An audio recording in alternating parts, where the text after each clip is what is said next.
Hi, I'm Hannah. Welcome back to my channel, Mostly Paper Crafts. And this quick update is about how the craft room remodel is going. 1 month from today, the room should be mostly done, as long as everything goes according to plan. Let's see what we've got done so far. So the first thing we see is my dogs. As usual, things have started to come down off of this bookshelf, and there are piles and boxes. All of the scrapbook paper that was on the rack here fit into this smaller crate here. It takes up a lot less space, and I think that's how I'm going to keep it in the new room. And I figured out for my smaller paper pads, some of them can fit into that box that I just got from scrapbook.com. And then I had a few of these plastic organizers in my classroom that weren't being used, and I think those are going to be perfect for the rest of the pads. I did take almost everything down off of the walls, and Jared said, "Why are you taking this stuff off the walls? Isn't that the last thing you should be doing?" And I said, well, I do want to do some crafting over the next couple of weeks while I still can, and the decor is not going to help me craft, but if I box up all of my supplies, what am I supposed to do? So obviously the decor had to come down first. Now this is my real life desk here. Between everything coming down and the last project that I was working on, it is a bit of a mess, but I've spent about 3 or 4 hours trying to figure out a better desk than this. This is the same one that I've had, I think, for more than 10 years. It's from IKEA, and I honestly couldn't find something that I liked for less than $300, and it just doesn't make sense to spend $300 on a desk that's not really an improvement. So the color of this desk, that's not what I want. It's not going to match my new room, but I ordered some contact paper. I didn't know that they made thick, glossy contact paper that you can use to recover your kitchen and bathroom counters and stuff. Well, that should do just fine on my desk because I work on a big glass mat anyways, but it's going to change the color and the look of it, and I think that'll be enough to make it work in the new room. So that'll save me a couple $100. Sadly, I haven't done any crafting this week, but I've been spending all the time I normally would spend on making cards, looking at cabinets and counters and tables and lamps and all of those sort of fun things. So I think I have everything picked out, and fingers crossed everything will be in stock. The people are coming to measure for the tile today, and then we'll be scheduling that for a couple of weeks out, and everything's going to be rolling along. We can start putting things out for bulk trash pickup next Sunday. So we'll be able to get rid of our old bed, which is in the guest room currently. That's going to be the man cave, and that's the room where all the boxes of my things will go, while this room is getting painted and tiled. So things are moving along. Once we can put stuff out for bulk trash pickup, we'll be ripping out the carpet, seeing what's underneath. Hopefully it's not a mess, because I don't want to pay extra when the tile gets installed, but we'll see what happens. This is the contact paper that I ordered from Amazon. It was about $9 a roll. It's white with gray to make it look like granite, but there isn't a ton of color variation in it, which is what I liked because I don't want to draw a lot of attention to the desk. I can't remember the last time this desk had nothing on it, and that's probably why I didn't realize it had so many stains and nicks. And I've had this desk for a very long time, and it served me very well, and I'm excited to give it a makeover. After I cleaned it off and wiped it down really well, I did realize that there are some small bubbles, and I hope that that does not mess up my contact paper too much, because I know for the contact paper to look really good, it needs to be totally smooth. So just a few little imperfections.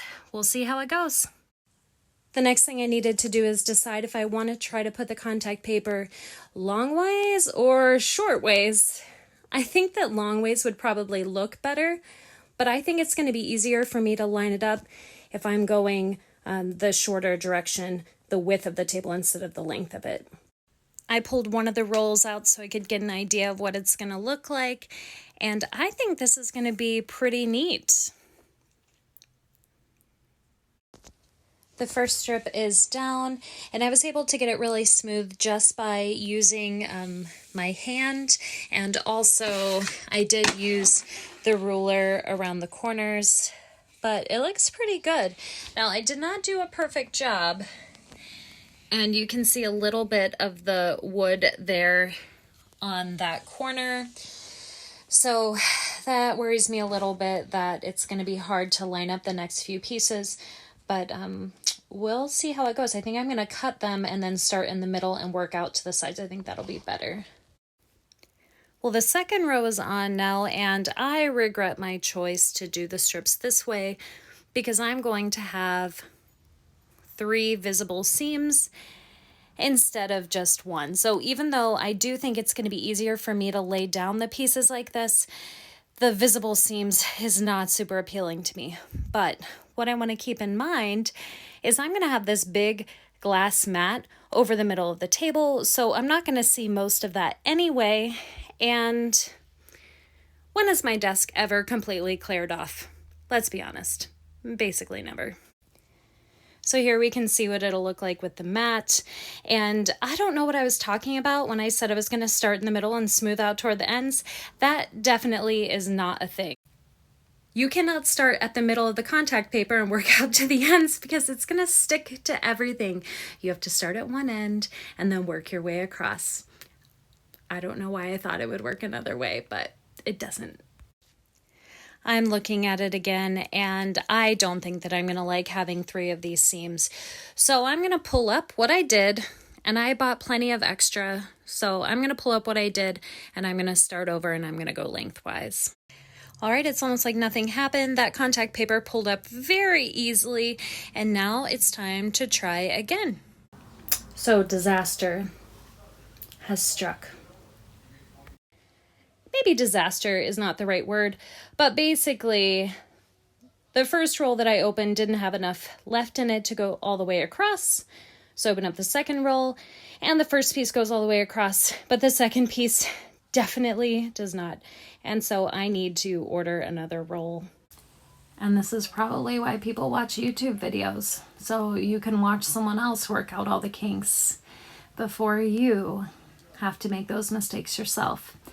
I just ordered another roll of the contact paper. It's $8. I ordered it on Amazon. It'll be here in the next couple of days, so it's not a huge deal. It does derail my project for right now, but I think I'm going to take some time and put some measurements on the desk so I can make sure I get this next one lined up correctly, because I can't really afford to make another mistake. If I mess up on this piece or on the long piece from the new roll, I'm going to have to order another roll. Now, I will have pieces left over that I can use to cover other surfaces so I can make things coordinate in the room, which I'm really excited about, but I'm not excited about the original decision I made to go short ways instead of long ways. I'm fortunate to have a nice long yardstick here, and what I learned is that there is 0 margin for error. So this contact paper is 16 inches across, and the height of this desk is 1¼ inches, and with the width of the desk and then going down this side here, it's exactly 32 inches. So there is 0 room for error. I'm going to take some time and put some markings on the desk now so that I don't mess this up. I carefully measured 14¾ inches from each side in a few different places along the table, and then I used my long yardstick to draw a line, and this is where the seam's going to be. So I did choose to use a gray permanent marker instead of a black, just in case any of it does happen to show through. I think the gray will blend in a little better than black. Do I look frustrated? I am frustrated. Okay, I drew my line. I got the contact paper down. I was able to smooth it really nicely. But you know what I didn't measure?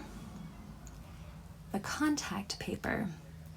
In its description, it says it's 16 inches, but it's 15 3/4. So even though I measured and it looked like everything was going to come out perfectly, the contact paper is not as wide as it stated, and it's off by 1/4 inch. So now I need to come up with another solution, because when I press this down over the edges, and it's going to be the exact same on the other side, there's going to be this beautiful 1/4 inch gap all the way around. And you know, I should have measured it, because one roll should have been enough to do the whole table, because originally I was only going to get one roll and I was going to do it long ways, and the dimensions are such that it should have been long enough. It's a couple days later, and I do have my new roll, and I also have a solution for my little gap. I also wanted to show you, here's my new roll, here's the ruler.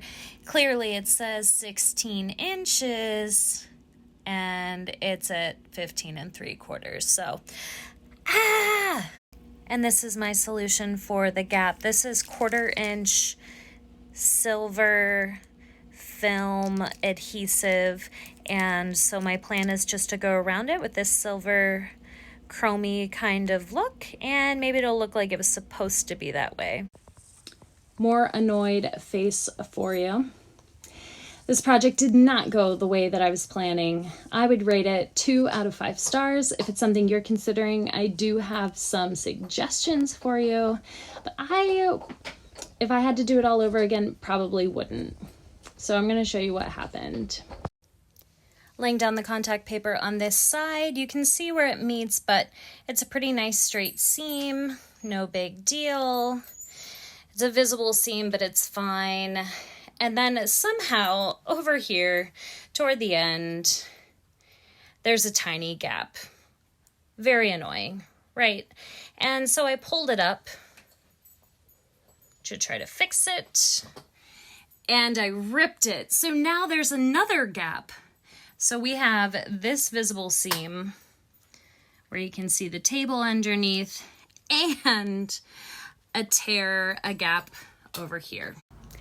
So I've decided that I'm okay with it. There's going to be a lot of stuff on the desk normally anyway. That side of the desk is where I keep all of my tools. Probably no one's ever going to see my mistakes there anyway, except for however many YouTube views I get on this video. And I just don't want to try again, because I'm not sure that I can get it perfect. And at that point, I would rather just buy it. If it matters that much that it's perfect, I'd rather just buy something new. So I did put the silver trim around, and that looks okay. Here's a quick view at the silver trim. I think that complements the granite look nicely, and the legs of the table are silver, so I think that was a good choice for the gap. This side of the table looks pretty good.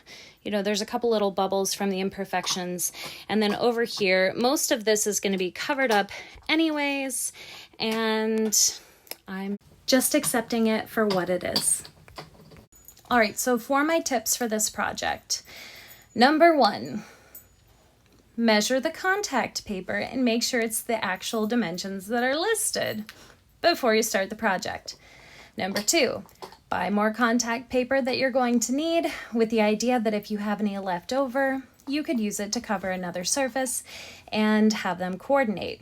Number 3, have a second person. I think it'll be easier to line things up with a second person who is capable of such a task and will be there for moral support if nothing else. And finally, have patience and accept that the project may not come out perfectly from the get-go. If you keep your expectations low, you'll never be disappointed, and that's how I feel about the contact paper on the desk project. If you do decide to do it, good luck. If you've done it and had better luck than me, I would love for you to share your tips and techniques and strategies in the chat, because this is not something I would ever do again. Thanks for watching, and I'll be sending out another update next week. A lot of things are going to happen in the next week, so you'll see a little more of the progress than just some boxes and a table.